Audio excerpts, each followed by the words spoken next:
ɓaci garkuwa. Inna lillahi ga mutuwa ta ɗauke mana ɗan uwa. Bawan Allah baba ne Imam ɓaci garkuwa.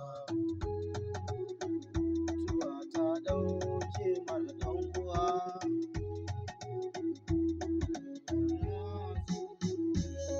Ya mai raya dukkan da so ne shi ne gari. Ya mai sauyi gundo wanda su kowane zamani. Babbar raya ai mutuwa ce ba ta kallon wani. Ita kurma ce ba ta yi balle ta ji motsin wani.